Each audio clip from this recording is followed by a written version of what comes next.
আগে থেকে একটু বলতে চাচ্ছি যে বলা হচ্ছে যে সকল শিল্পের জন্য ইলেকট্রিক চার্জ, পানির চার্জ একদম ফ্রি করে দেওয়া হবে। তো শিল্পতে বিপ্লব ঘটে যাবে, বাংলাদেশে কাজের বিপ্লব ঘটে যাবে, বাংলাদেশে ঢাকা আর কোনো বেকার থাকবে না, বাংলাদেশের যুবকরা বেকার থাকবে না, কাজের অভাবে কেউ না খেয়ে থাকবে না। এই ঘটনাটাই কিন্তু এখানে ঘটবে, ঠিক আছে? এটা কিন্তু চরম একটা মানে দুর্দান্ত একটা ব্যাপার। মানে আপনার মানে গার্মেন্টস সহ সকল শিল্পের কথা বলা হয়েছে।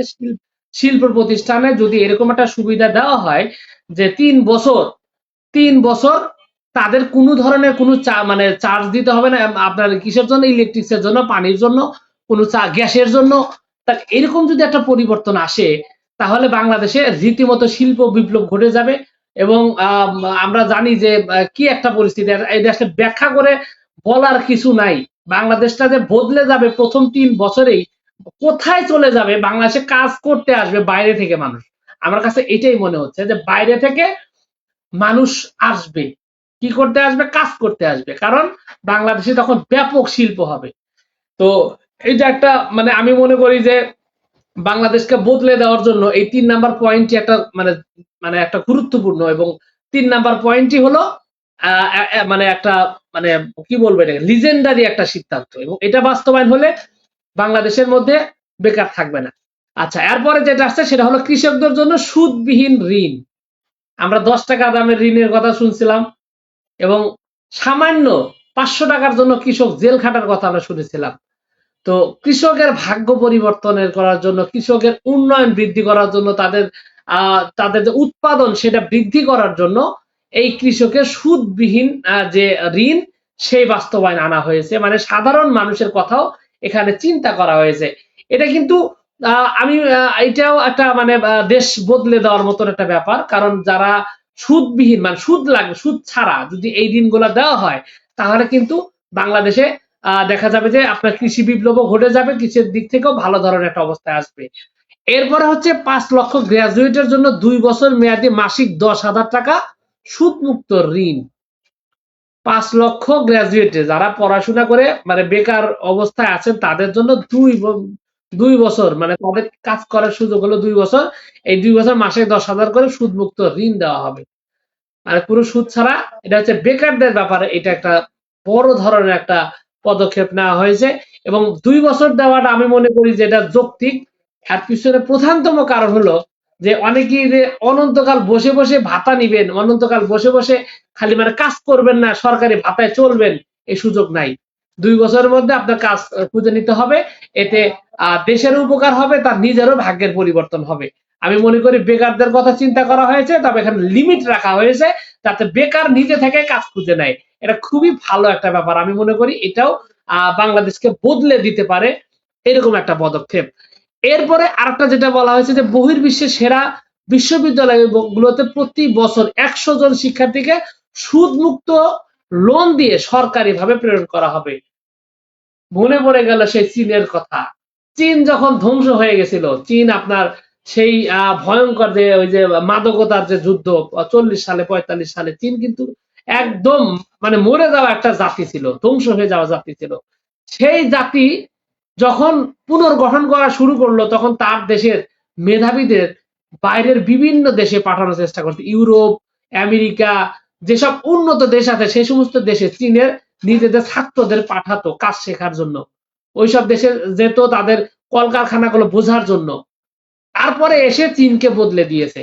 তো এই যে এখানে যে বাংলাদেশকে যে এগিয়ে নিয়ে যাওয়ার যে চেষ্টা, বাংলাদেশ যে উন্নত হবে, আমরা যে উন্নত যে বাংলাদেশটা খুঁজি সেই উন্নত বাংলাদেশটা আপনি পেয়ে যাবেন হলো এই টিপসের মধ্যে। এখানে প্রত্যেক বছর আপনার যদি 100 জন করে যদি মেধাবী ছাত্র যদি দেশের বাইরে যায়, তারা কাজ শিখে এসে দেশে যদি আবার কাজ করে, তাহলে বাংলাদেশটা কিন্তু সত্যিই বদলে যাবে। আমরা এইবার এই যে বর্তমানে সরকার রয়েছে, সরকারের মধ্যে একজন গুরুত্বপূর্ণ ব্যক্তি আছে, তার নাম হলো আশিক রহমান। উনি কিন্তু বাইরে সেটেল হয়ে গেছিলেন, দেশে এসে দেশের জন্য কি পরিমাণ কাজ করতেছে, দেশের অনেক মানে এটা একটা মানে খুবই ভালো একটা ব্যাপার। তো বাংলাদেশকে যদি স্থায়ীভাবে শক্তিশালী করতে হয় তাহলে কি করতে হবে, মানুষের দক্ষতা বৃদ্ধি করতে হবে, মানুষের শিক্ষা বৃদ্ধি করতে হবে। তো এই অপশনটার ভিতরে এটা অসাধারণ আমি মনে করি যে বাংলাদেশকে বদলে দেওয়ার জন্য, উন্নত করার জন্য এটা একটা ভালো ধরনের একটা পদক্ষেপ নেওয়া হয়েছে। এরপরে আসেন আবার ঢাকায়, আমি থাকি যে ঢাকায় গার্মেন্টস এলাকা। তো সেই গার্মেন্টস এলাকাতে হলো সুখবর, একটা কান্না, আমার পাশেই একটা গার্মেন্টস আছে, অনেক বড় একটা গার্মেন্টস, এক সময় অনেক মানুষ, প্রায় লক্ষ মানে 20-25 হাজার মানুষ কাজ করতো, সেই গার্মেন্টসটা বন্ধ হয়ে গেছে। তো এইরকম যতগুলো গার্মেন্টস আছে সারা বাংলাদেশে এবং বিভিন্ন ধরনের শিল্প প্রতিষ্ঠান আছে, সেগুলাকে চালু করার জন্য পদক্ষেপ নেওয়া হবে। বলা হয়েছে বন্ধ হয়ে যাওয়া কলকারখানা, পাবলিক প্রাইভেট পার্টনার শিল্পের পুনরায় চালু এবং এসব কারখানায় 10% মালিকানা শ্রমিকদের দেওয়া হবে। মানে এটাও বাংলাদেশকে বদলে দেওয়ার মতো একটা ব্যাপার, যে যেসব কারখানা চলতেছে না কোনো সমস্যার কারণে, ওইসব কারখানায় 10% মালিকানা থাকবে হলো শ্রমিকের মানে নিজেদের মানে মালিকানা ওখানে থাকবে। এবং এই সমস্ত বন্ধ কারখানাগুলোকে উপরে নিয়ে আসার জন্য চেষ্টা করা হবে, কাজ করা হবে এবং চালু হবে। তো যখন ইতিমধ্যে কিন্তু আমরা দেখেছি যে 3 বছরের জন্য গ্যাস, বিদ্যুৎ, পানি আপনার চার্জ মুক্ত করা হয়েছে, ঠিক একই রকম ভাবে এখানে দেখা যাইতেছে কি আরো একটা গুরুত্বপূর্ণ পদক্ষেপ, সেটা হলো আপনার কি বন্ধ হয়ে যাওয়া গার্মেন্টস ফ্যাক্টরি বা যত ধরনের শিল্প কারখানা আছে সেগুলোকে চালু করা হবে। তার মানে দেশে আরো কর্মসংস্থান তৈরি হবে, দেশের অর্থনীতি আবারও ঘুরে যাবে। বাংলাদেশটা চিন্তা করেন, যে দেশে কাজের অভাব নাই, যে দেশে প্রচুর পরিমাণে কাজ আছে, সে দেশ কি গরিব থাকে? এটা অসম্ভব। যে দেশে কাজের অভাব নাই, সে দেশের মানুষের ভাগ্য পরিবর্তন হতে সময় লাগে না। জামায়াতে ইসলামীর এই জায়গাটা বলা চলে যে যে কাজটা, যে চিন্তা তারা করেছে, এটা একটা লিজেন্ডারি চিন্তা এবং মানে দেশকে বদলে দেওয়ার যে জায়গাটা, সেই কাজটা করেছে। এরপরে হলো কি 64টি জেলায় বিশেষায়িত হাসপাতাল, আবার সেই চিকিৎসার কথাটা চলে আসছে। আপনার চিকিৎসার জন্য ঢাকা আসতে হবে না, আপনার জেলাতেই আপনি পেয়ে যাবেন উন্নত মানের চিকিৎসা। ঠিক সেই কাজটাই করা হয়েছে এবং বিশেষায়িত মানে সেখানে সব উন্নত ব্যবস্থা থাকবে। নাগরিক সুবিধা কোথায় পৌঁছাবে আপনি ভাবতেও পারবেন না। জামায়াত ইসলামীর এই যে পদক্ষেপগুলো, এই যে চিন্তাগুলো বাংলাদেশকে পুরোপুরি ভাবে চেঞ্জ করে দেবে। বাংলাদেশকে পুরোপুরি ভাবে শিক্ষা, কৃষি, চিকিৎসা, শিল্প, সব জায়গায় কিন্তু এখানে ব্যাপকভাবে এটা কিন্তু তুলে ধরা হয়েছে এবং খুবই ভালো একটা অবস্থান কিন্তু এখানে ধরা হয়েছে। এরপর হলো কি বলছে, সকল শিশু খাদ্য বিনামূল্যে প্রদান করা হবে। ভাই আমি তো ইউরোপে আমি শুনছি যে ইউরোপের দেশগুলো এমনটা হয়, শিশু খাদ্য সম্পূর্ণ বিনামূল্যে পাওয়া যাবে। শিশু খাদ্য দেখেন বর্তমান সময়ে শিশু খাদ্য কিনতে কিনতে অনেকের ফতুর হয়ে যাওয়ার কথা, একটা দুধ কিনতে যায় অবস্থা খারাপ হয়ে যায়। হ্যাঁ, ল্যাকটোজেন দুধ নাম বললাম যদি এটা উচিত না, এরকম এই যে দুধগুলো আছে এবং শিশুদের জন্য যে খাদ্যগুলো আছে এগুলো বিনামূল্যে পাওয়া যাবে। এটা শিশু স্বাস্থ্যের জন্য গুরুত্বপূর্ণ।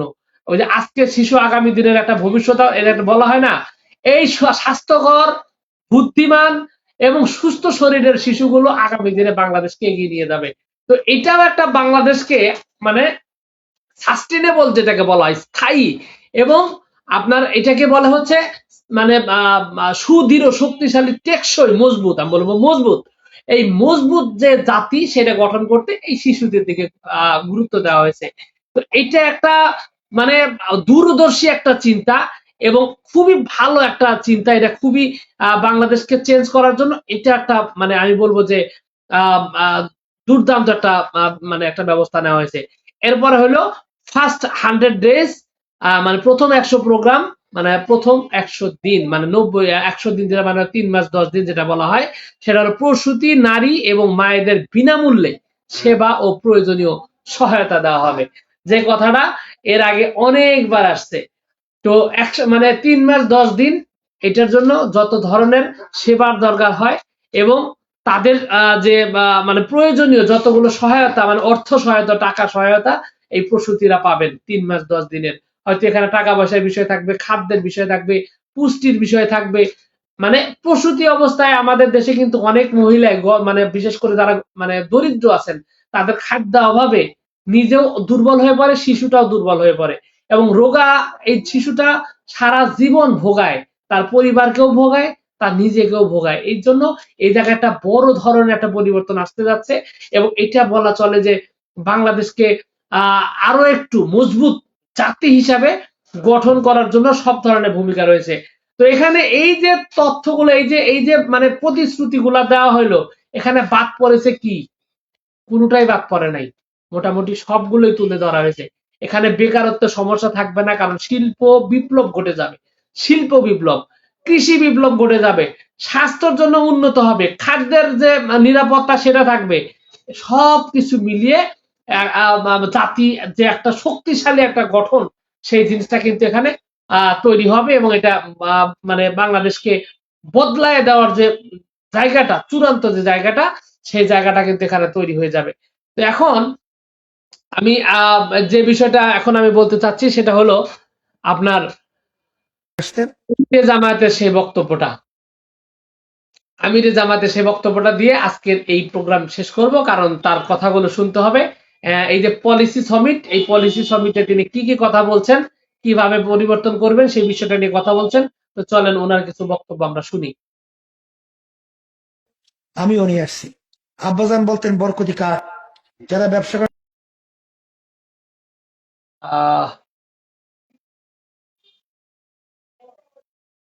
একটু শুনবো। প্রত্যাশার জন্য বাংলাদেশ জামাত ইসলামের কি পলিসি, এর একটা অংশ আজকে এখানে আলোচিত হয়েছে সকাল 9টা থেকে শুরু করে। আমি আরেকবার আপনাদেরকে অন্তরের অন্তঃস্থল থেকে গভীর কৃতজ্ঞতা এবং ধন্যবাদ জ্ঞাপন করছি যে গোটা দিবসটি জুড়ে আপনারা আমাদের সাথে ছিলেন, সঙ্গী ছিলেন, আমাদেরকে উৎসাহিত করেছেন, শক্তি জুগিয়েছেন, আমাদের আস্থা জন্মেছে। আমরা সবাই মিলে আগামীতে নতুন একটা বাংলাদেশ গড়তে পারবো ইনশাআল্লাহ। এখানে বিদেশি কূটনীতিকবৃন্দ এসেছিলেন, মিডিয়ার সিনিয়র ব্যক্তিত্বরা এসেছিলেন, দেশের ব্যবসায়ী জগতের উল্লেখযোগ্য ব্যক্তিবর্গ এসেছিলেন, বন্ধু রাজনৈতিক সংগঠনের নেতৃবৃন্দ এসেছিলেন, ওলামায়ে কেরাম এসেছিলেন, সিভিল সোসাইটির সম্মানিত সদস্যবর্গ এসেছিলেন, অনেক ইকোনমিস্ট এখানে এসেছিলেন, অনেক গবেষক এখানে এসেছিলেন। আমরা তাদের সকলের প্রতি কৃতজ্ঞ। আজকের এই কর্মসূচি বাস্তবায়নে দিনরাত খেটে চমৎকারভাবে আমাদের সামনে যারা আজকের এই উপস্থাপনা এনে হাজির করেছেন, তাদেরকে আরেকবার একেবারেই হৃদয়ের ভিতর থেকে কৃতজ্ঞতা এবং ধন্যবাদ জ্ঞাপন করছি। এমনকি আপনারা শুনে অবাক হবেন, একজাক মানুষ নারীর টানে, দেশের টানে এই কাজগুলা করার জন্য তারা বিদেশের মাটিতে বসে করতে পারতেন, কিন্তু না, তারা মাটি ছোঁয়ার জন্য আপনাদের সাথে এসে হাজির হয়ে গিয়েছেন, এবং এই কয়েকদিন তারা অবিরাম কাজ করে গিয়েছেন। আমি সকলের নাম নিতে পারলে খুবই খুশি হতাম। দুই দেশ থেকে দুইজনকে নাম নিয়ে সিম্বলিক আমি কৃতজ্ঞতা আদায় করছি। ডক্টর প্রফেসর মুকাররম হোসেন, তিনি সোয়ানসি ইউনিভার্সিটির প্রফেসর, এবং মাসুদ রহমান, যিনি আমেরিকা থেকে রিপ্রেজেন্ট করেছেন। এছাড়া স্পেন থেকে আমার স্নেহের আশিক এসেছে, আরো অনেকে এসেছেন। আমরা তাদের সকলের প্রতি কৃতজ্ঞতা জ্ঞাপন করছি। আমরা বিদেশে যখন যাই দুটি কথা বলি, যে প্রিয় দেশকে আমি বিশ্বাস করি যে সবাই আমরা ভালোবাসি, ভালোবাসার দেশটাকে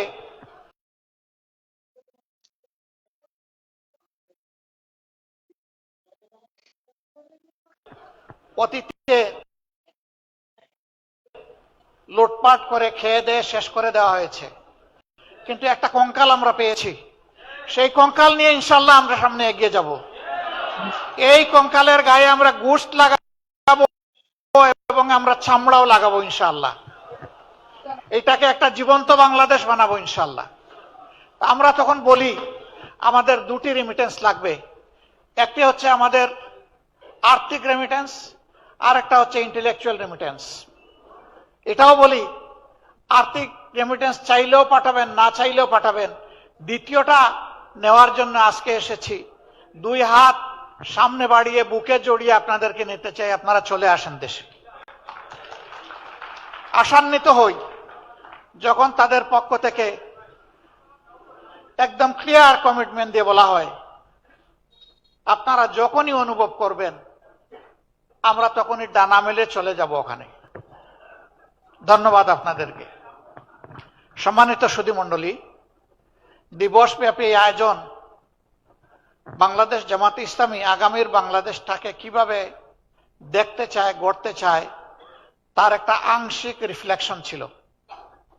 আমি ক্ষমা চেয়ে নিচ্ছি, দাওয়াত দিয়ে আমার গল্পটা হয়ে গেছে টুনাটুনির গল্প। আপনারা সারাদিন ভরে এখানে ছিলেন, মাঝখানে বেশ ভালো সময়ের জন্য আমি উদাও হয়ে গিয়েছিলাম, কিন্তু আমি আমার কোনো ব্যক্তিগত প্রয়োজন যাইনি। আজকে যে কারণে আজকে আমরা এখানে বসতে পেরেছি, কথা বলতে পারছি, যাদের কাছে ঋণী তাদের স্মৃতিটা স্মরণ করার জন্য গিয়েছিলাম। সাবেক গণভবন, যেটাকে বাংলাদেশের ধ্বংসের কেন্দ্রস্থলে পরিণত করা হয়েছিল, সেই গণভবনকে জুলাই আন্দোলনের স্মৃতি ঘর হিসাবে গড়ে তোলা হয়েছে, মিউজিয়াম হিসাবে। মাননীয় প্রধান উপদেষ্টা আজকে আবার আমাদের এই দিনেই তিনি মহব্বত করে সেই সময়টাও রেখে দিয়েছিলেন। আমি তার কাছ থেকে এসকেপ করতে চেয়েছিলাম, তিনি কোনোভাবেই আমাকে স্পেয়ার করতে রাজি হননি, যার কারণে আমি বাধ্য হয়ে সেখানে চলে গিয়েছিলাম এবং ডেকোরাম ভায়োলেট করে, আদবের খেলাফ করে উনাকে ভিতরে রেখে আমি বাইরে হয়ে চলে এসেছি। তাও আসতে গিয়ে সারাদিন আপনাদেরকে বসিয়ে রাখতে হয়েছে। আমি আবার মাপ চেয়ে নিচ্ছি, আপনারা আমাকে ক্ষমা করে দিবেন। এটি আমার ইচ্ছাকৃত ছিল না, আমার আবেগ নয়, জাতির আবেগের প্রতি শ্রদ্ধা দেখানোর জন্য আমি গিয়েছিলাম। আমি সেই জুলাই শহীদদেরকে, আহতদেরকে, জুলাই যোদ্ধাদেরকে সবাইকে আমি আরেকবার গভীর শ্রদ্ধার সাথে স্মরণ করছি। সম্মানিত সুধী মণ্ডলী, এই বাংলাদেশ আমাদের সকলের জন্মভূমি। বাংলাদেশ ভালো থাকলে আপনিও ভালো থাকবেন, আমিও ভালো থাকব। বাংলাদেশ ভালো না থাকলে কেউ আমরা ভালো থাকবো না। আমরা শৈশবে যে বাংলাদেশ পেয়েছি, তার আগের যে দেশটা আমরা পেয়েছি, তখনকার সামাজিক শান্তি শৃঙ্খলা এবং সৌন্দর্য যেটা ছিল, দুঃখজনক হলেও সত্য, বিশ্বের দেশগুলোর সভ্যতার সাথে তাল মিলিয়ে সামনে এগিয়ে যাচ্ছে, কিন্তু আমরা সেখান থেকে পিছিয়ে পড়েছি। বিবেকের কাছে যদি প্রশ্ন করি, আমার সন্তান, আমার নাতি নাতনি, আপনার সন্তান, আপনার নাতি নাতনিকে কোন পরিবেশে রেখে আমরা দুনিয়া থেকে বিদায় নেব, আমাদের কাছে কোনো জবাব নাই। অতএব আরেকবার আমাদেরকে যুবক হয়ে লড়তে হবে ইনশাআল্লাহ। যুবকরা সভ্যতার পাল তুলে এবং হাওয়া ঘুরিয়ে দেয়। এই দেশের যুবকরা প্রমাণ করেছে, তারা পালও তুলেছে, হাওয়াও ঘুরিয়ে দিয়েছে। আমরা যুবকদেরকে আহ্বান জানাবো, কাজ তোমাদের শেষ হয়নি, জাস্ট বিগিনিং। তোমরা একটা স্বৈরাচার এই দেশ থেকে তাড়িয়েছ, কিন্তু স্বৈর মানসিকতা এই দেশ থেকে এখনো যায়নি। এটাকে নির্মূল না করা পর্যন্ত লড়াই অব্যাহত থাকবে ইনশাআল্লাহ। আর আমরাও তোমাদের সাথে থাকবো, পাশে থাকবো, পিছে নয়, একেবারে সাথে এবং পাশে। বাংলাদেশ দুইটা গোল যদি অন্তত অ্যাচিভ করতে পারে, তাহলে বাংলাদেশ বদলে যাবে ইনশাআল্লাহ। একটা হচ্ছে শিক্ষার ব্যাকবোনটা যদি ঠিক করে দেওয়া যায়, প্রাইমারি থেকে শুরু করে বিশ্ববিদ্যালয়, শুরু করতে হবে প্রাইমারি থেকে। মূল ঠিক থাকলে গাছও ঠিক হবে, তার ডালপালাও ঠিক মতো গজাবে, পত্র পল্লবে ভরে উঠবে, ফুলও পাওয়া যাবে, ফলও ভোগ করা যাবে। কিন্তু মূলও যদি ঠিক না থাকে তাহলে কিছুই হবে না। এই জন্য আমাদের প্রাইমারি থেকেই আমাদের শুরু করতে হবে। আর আমরা শিক্ষার ক্ষেত্রে মাত্র ছোট্ট দুটি কথা বলছি। এই শিক্ষা হবে নৈতিকতা ভিত্তিক, আর এই শিক্ষা হবে প্রফেশনাল শিক্ষা। আমরা ওই সমস্ত বেকামা থিওরিটিক্যাল শিক্ষা এই দেশের জন্য আর একেবারেই চাচ্ছি না, ওইটাকে বিদায় করে দিতে হবে। সত্যিকারের শিক্ষা দেশে ফিরিয়ে আনতে হবে। 2 নম্বর হচ্ছে সোশ্যাল জাস্টিস। সব ক্ষেত্রে যদি ন্যায় বিচারটা প্রতিষ্ঠিত করা যায়, দুর্নীতি, লুটপাট, চাঁদাবাজি, খুন, রাহাজানি, হত্যা, ধর্ষণ, লুণ্ঠন, গুম সবকিছু নির্মূল হবে। কিন্তু বিচার যদি বিচারের জায়গায় না থাকে, তাহলে কোনো কিছুরই কোনো সমাধান করা সম্ভব নয়। এই দুইটা জায়গাটাকে নিতে হবে খুব শক্ত হাতে, এইখানে কোনো ছাড় নাই। সে বিচারের তলোয়ারে যদি আমারও কল্লা উড়ে উড়ে যাবে, কোনো অসুবিধা নেই, কিন্তু ন্যায় বিচার কায়েম হোক, ন্যায় বিচার কায়েম হতে হবে। এই বিচার কোনো ব্যক্তির পদ পদবি, তার প্রভাব প্রতিপত্তি দেখে এই বিচার আর পরিচালিত হওয়া উচিত নয়। এর কবর রচনা হয়ে সত্যিকার অর্থে justice for all and equal, সবার জন্য বিচার, সুবিচার এবং সকলের জন্য সমান বিচার, এটাই নিশ্চিত করতে হবে। এখানে কোনো ইম্পিউনিটি বলে কোনো কথা নাই, ইমিউনিটি বলেও কোনো কথা নাই। এখানে জাস্টিসকে জাস্টিসের জায়গায় নিয়ে যেতে হবে। আমরা বিশ্বাস করি রাষ্ট্রের এই দুইটা বিষয়ে যদি আমরা গুরুত্ব দিয়ে এখান থেকে শুরু করতে পারি, বাকি সকল বিষয়ে আমাদের অর্জন করা সম্ভব ইনশাআল্লাহ। এই যাত্রাপথে বাংলাদেশ জামাতে ইসলামী আপনাদের দোয়া ভালোবাসা পেয়েছে, সমর্থন পেয়েছে, এবং বিশেষ করে 36 জুলাইয়ের পর একটা মজলুম সংগঠনকে যেভাবে আপনারা কুলে তুলে নিয়েছেন, বুকে তুলে নিয়েছেন, হাত বাড়িয়ে দিয়েছেন, আমরা সিম্পলি আপনাদের কাছে চিরজীবনের জন্য ঋণী। প্রিয় দেশবাসী, আমাদের এমন একটা সময় ছিল আমরা আমাদের কোনো ঠিকানা খুঁজে পেতাম না।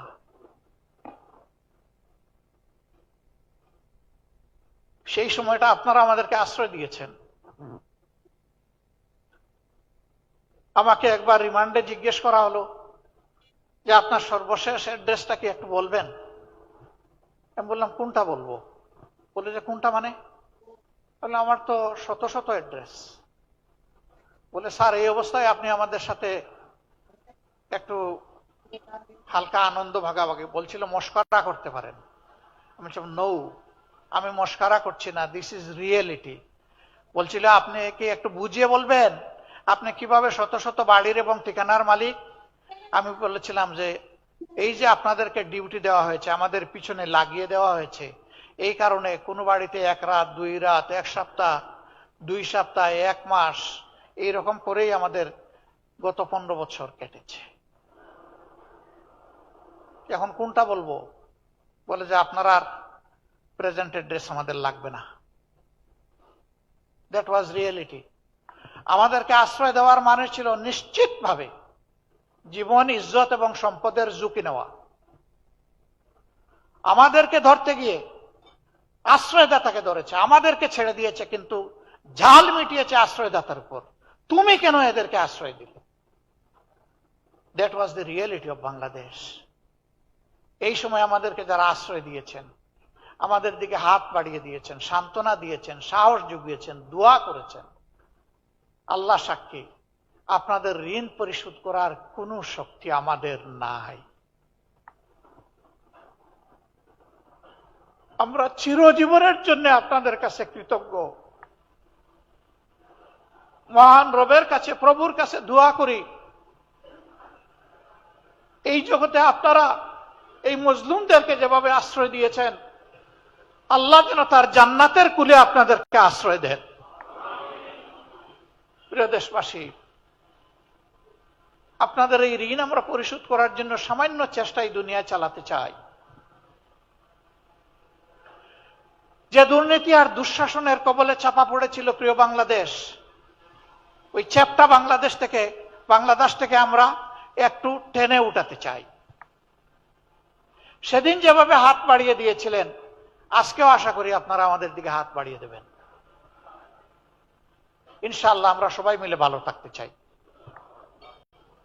আমাদের সন্তানদেরকে, আগামীর প্রজন্মকে কথা দিতে চাই, ছেলে হোক মেয়ে হোক, সবার প্রতি আমাদের একই কমিটমেন্ট। আমাদের জীবনের শেষটুকু দিয়ে তোমাদেরকে একটি পরিচ্ছন্ন, একটি প্রসপারাস এবং একটি শান্তির বাংলাদেশে রেখে যেতে চাই। আল্লাহ তাআলা আমাদেরকে এই তৌফিক দান করুন। আমরা ইতিমধ্যেই ঘোষণা করেছি, রাষ্ট্রের বৈধ সকল সুযোগও যদি জনগণের ভালোবাসায় আল্লাহ তাআলা আমাদেরকে এদেশের সেবার দায়িত্ব দেন, বৈধ সকল সুযোগও আমরা গ্রহণ করব না। যা না করলেই নয়, শুধু এইটাই আমরা গ্রহণ করব। আমরা চেষ্টা করব ওগুলা গ্রহণ না করেও পারি কিনা। আমরা রাজনীতিকে পেশা হিসেবে গ্রহণ করি নাই, এই রাজনীতিকে আমরা কর্তব্য হিসেবে গ্রহণ করেছি। নেশা শব্দটা শুনতে খারাপ লাগে। নেশা মানে কোনো দিকে একেবারে সম্পূর্ণভাবে ঝুঁকে পড়া। ওই অর্থে যদি বলেন তাহলে রাজনীতি আমাদের পেশা নয়, রাজনীতি আমাদের ঝুঁকে পড়া। এবং আমরা দুনিয়ায় রাজনীতি করি না কোনো পদ পদবীর জন্য, সম্পদকে ফুলিয়ে ফাঁপিয়ে বড় করার জন্য। আমাদের রাজনীতি সার্থক হবে যদি জনগণের চোখের পানি থেমে গিয়ে টুকটের কোনায় সামান্য একটু হাসি ফুটে ওঠে। এটি হবে আমাদের রাজনীতি। আপনারা দোয়া করবেন। আবারও আপনাদের প্রতি কৃতজ্ঞতা জানিয়ে চলো একসাথে গড়ি বাংলাদেশ, এই স্লোগানের সাথে সবাইকে, সারা দেশবাসীকে একাত্ম হওয়ার আহ্বান জানিয়ে আজকের মতো আমরা আমাদের এই আয়োজনের এখানেই সমাপ্তি ঘোষণা করছি। এই আয়োজনের সকল ত্রুটি বিচ্যুতির জন্য আমি দায়ী এবং এই জন্য আল্লাহর দরবারে ক্ষমা চাই। আর যা কিছু সৌন্দর্য ফুটে উঠেছে এটি সমবেতভাবে আপনাদের সহযোগিতা এবং প্রয়াস। এই জন্য আল্লাহর দরবারে শুকরিয়া আদায় করার পাশাপাশি আপনাদেরকে আরেকবার কৃতজ্ঞতা জানাই। আল্লাহ তাআলা আপনাদের মর্যাদা দুনিয়া এবং আখিরাত দুই জায়গায় বৃদ্ধি করে দিন। চলুন বাংলাদেশ একসাথে গড়ি। আসসালামু আলাইকুম ওয়া রাহমাতুল্লাহ।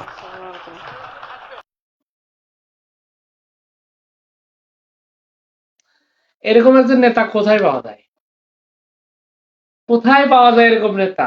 সকল বিস্তৃতির জন্য আমি দায়ী, কিন্তু সফলতার জন্য আপনাদের প্রয়াস আছে। কোথায় পাওয়া যায় এই কথাটা? আসলে উনি যে কথাগুলো বলছেন এই কথাগুলো বিশ্লেষণ করার সুযোগ নাই। আমি বলতেও চাচ্ছি না, অনেকদিন হয়ে যাক। শুরুর দিকে বলছি, শেষ এই পর্যন্তই। আগামীকাল নতুন কোনো কিছু নিয়ে আসবো। আপনাদের সকলকে অনেক অনেক ধন্যবাদ। আসসালামু আলাইকুম ওয়া রাহমাতুল্লাহ।